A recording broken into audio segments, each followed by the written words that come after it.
Hey friends, God is a loving God who desires us to sense pleasure in everything we do in life, including making love to our spouse. But let's be honest for a second here.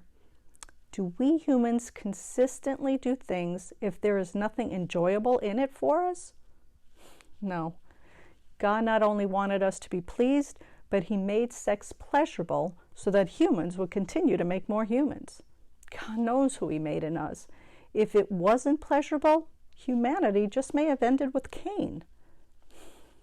All kidding aside, God is a generous God, so He designed sex to give us pleasure, not only physically, but soulfully and spiritually too.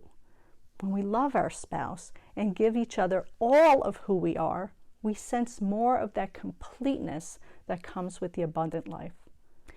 Making love can and should be mutually pleasing. When the husband is focused on bringing pleasure to the wife and the wife to the husband, why wouldn't it work out just the way God designed it to work out, right?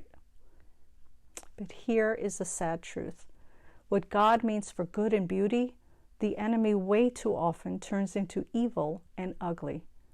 When sex becomes focused only on one's personal, physical pleasure, then distortions quickly come.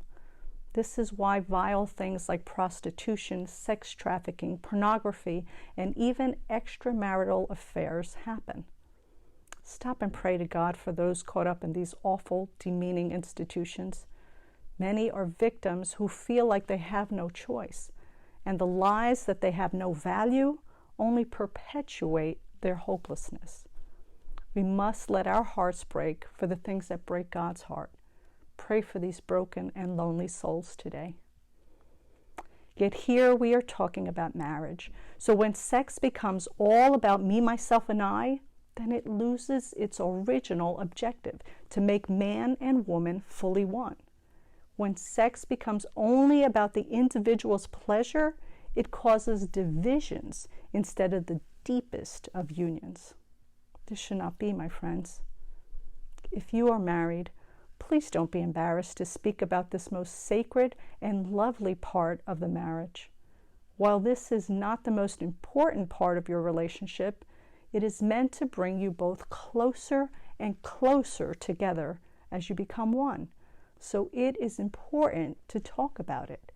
But if one or both are not being pleased and they are not sharing this lack, then trouble could be brewing in the marriage. Remember, sex is meant to be lovely, holy, and sacred. Communication is key in any healthy relationship. Certainly, we should feel safe to be open to discuss things with our spouse about this private topic, shouldn't we?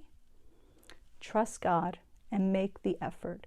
It is well worth the risk. We'll finish up tomorrow. See you then.